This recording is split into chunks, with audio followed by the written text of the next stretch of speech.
Caroline, welcome and congratulations again on the award. Sadly, 2023 is on track to being one of the worst years on record when it comes to deaths on the Mediterranean. And of course, we know sadly that the recorded deaths are just a fraction of the number of people who actually perish on this, what is now the world's deadliest migration route. Could you tell us more about the situation? Thank you. Yes, 2023 is a very worrying year for us because it's, as you mentioned, there's already 2,300 deaths recorded.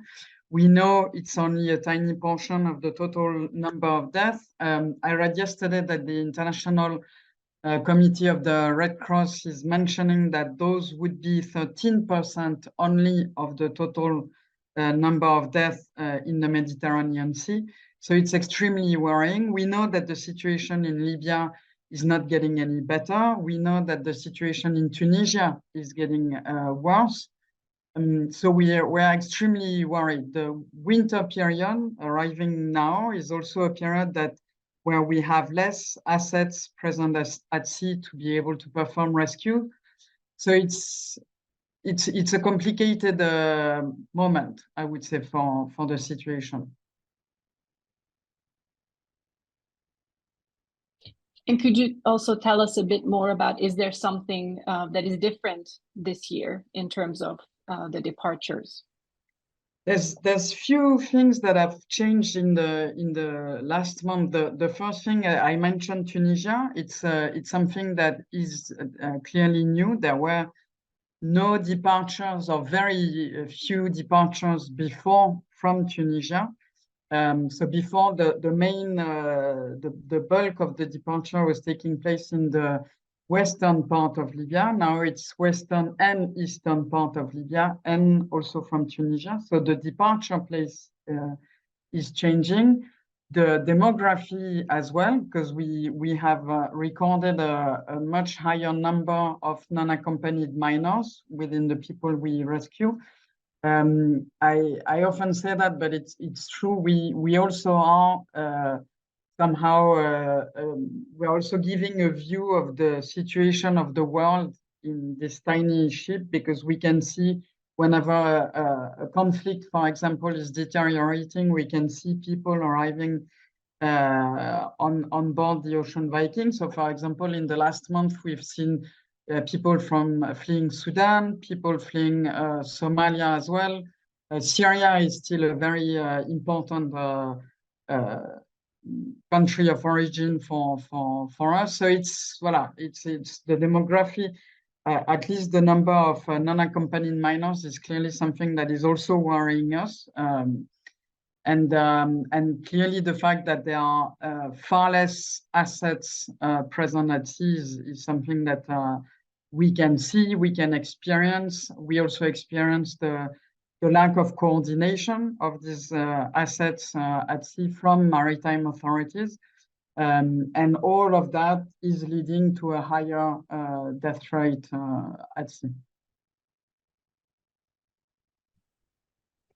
Thank you, Caroline, for setting the scene for us that way.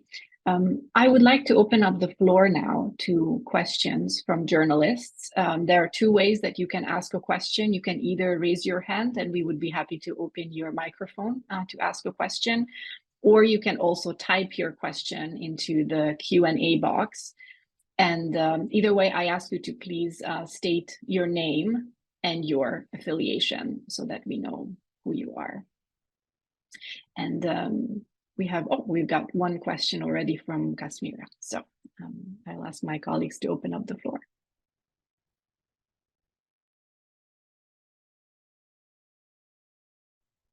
Go ahead, ask your question.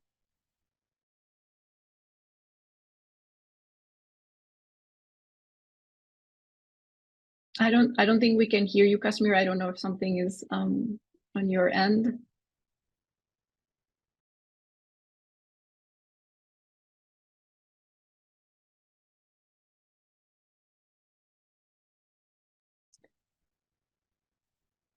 Maybe it might be easier to type your question, because unfortunately we cannot hear you. Oh, yes.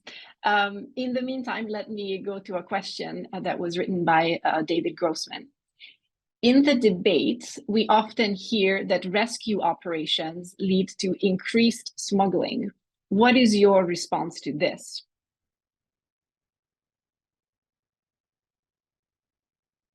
Thank you.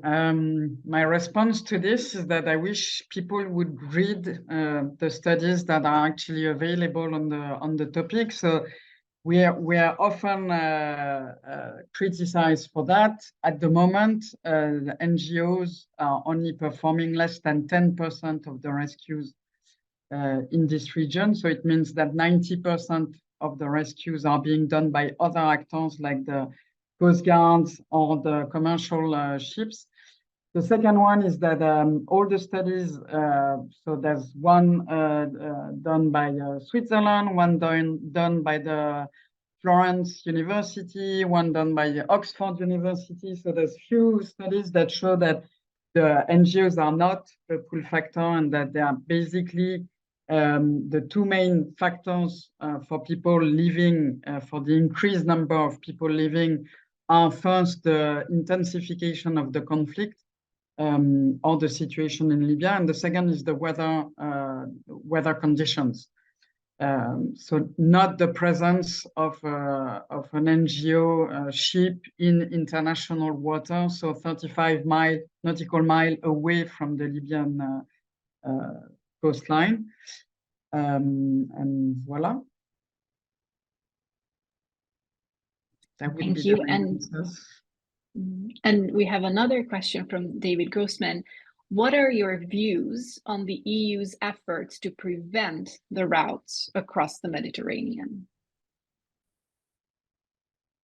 We know that, so there's three main routes in the Mediterranean Sea, the eastern one, the central one, where SOS Mediterranee is active, and the western one. The thing is that we know that when one is blocked, the two others are getting higher.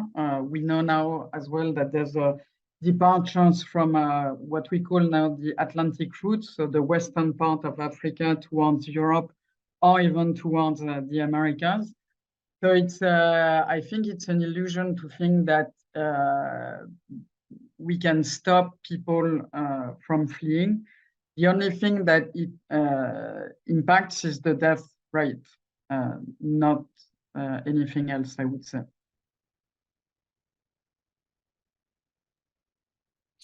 Thank you. And now let's go back to Kasmira and see if we can open up her mic.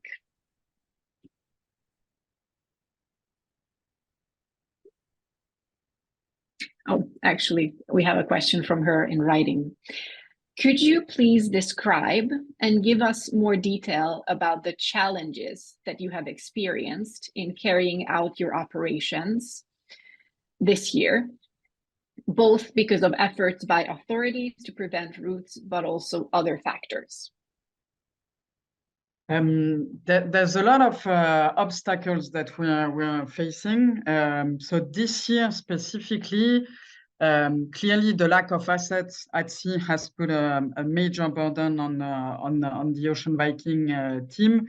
The lack of coordination of the rescue, because the maritime authorities are supposedly should, at least according to the law, coordinate the rescues at sea. It's not the case.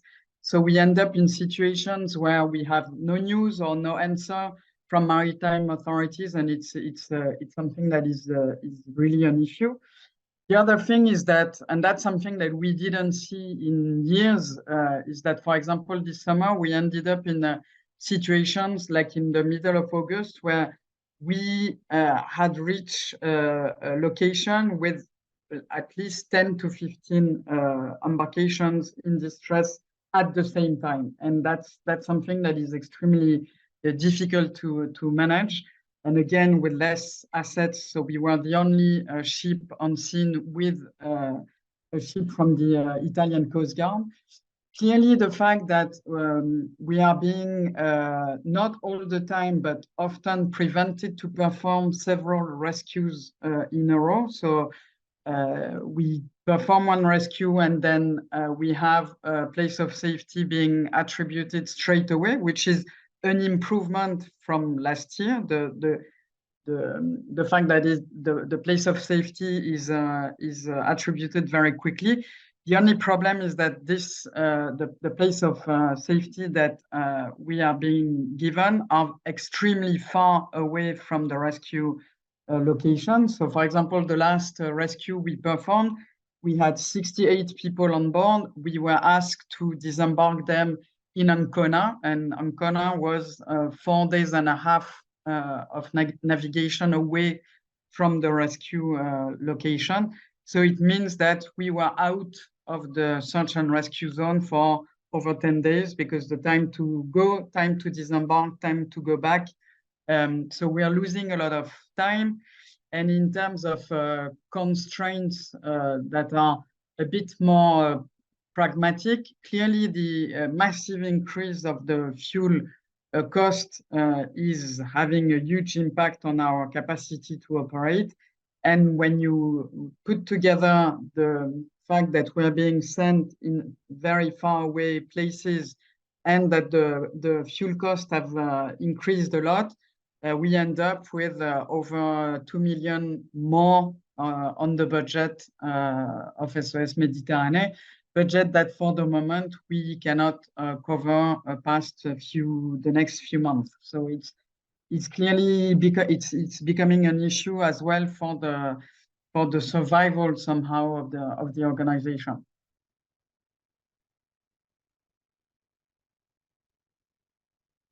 While we wait for some more questions, if there are any, of course, a big part of the Right Livelihood Award is that we bring visibility to issues. So, Caroline, what would be your message to the international community at this juncture of time?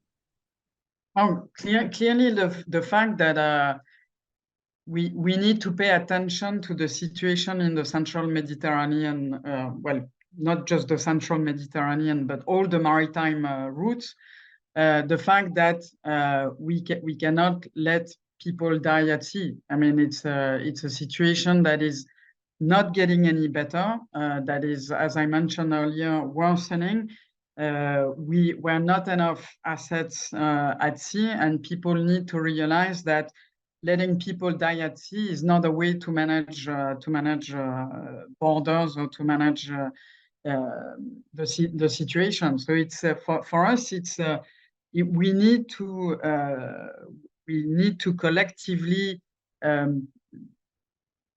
highlight the situation at sea, and to also there was a discussion earlier on are we rescuing refugees or are we rescuing migrants? And for us, it's not something, I mean, it's not a discussion that we are having. We're rescuing human beings. We're rescuing people, whatever their legal status afterwards. They should not have to put their lives at risk to be able to ask for asylum. And for me, the fact that we're somehow losing the human factor in this situation is also worrying. It's and voilà.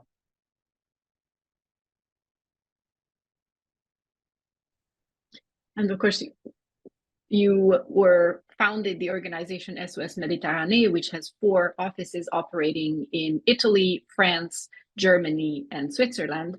Was founded by civilians in 2015, so close to 10 years ago. Could you tell us about what keeps you going? I mean, obviously, the humanitarian crisis, but what is your vision for the future?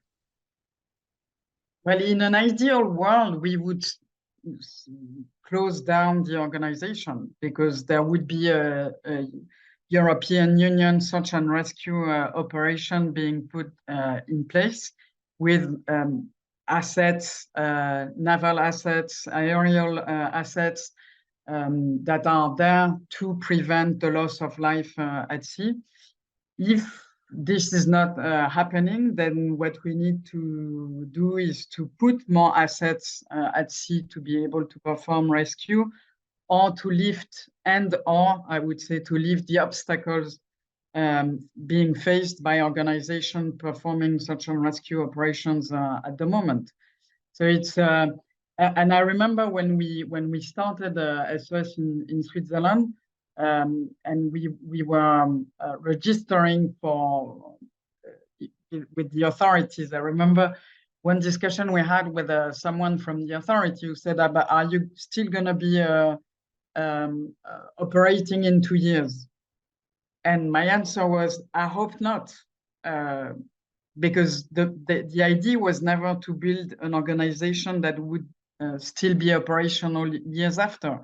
The idea was really that European civilians would actually, work together to somehow cover a need that was not being covered by European institutions or any other institution. The fact is that it's not the case, and unfortunately, we still have to be there and to perform search and rescue operations. Thank you. I do not see any more questions from the floor. Oh yes, we do have one more from Kasmira. You talked about the lack of assets at sea. Have you heard of any new rescue operations like yours that might be established next year? Not that I'm aware of. We know there's a few NGO ships that are currently being detained. So even less assets at sea, but new assets I haven't heard. We really hope so.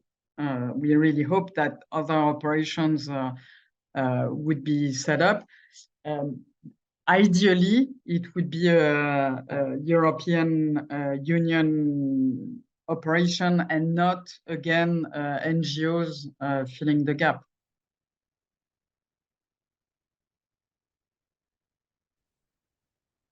Thank you. Any more last questions for Caroline? If not, then I thank you very much for attending this press conference with a representative of SOS Méditerranée. And just to remind you that we have 2 more press conferences coming up.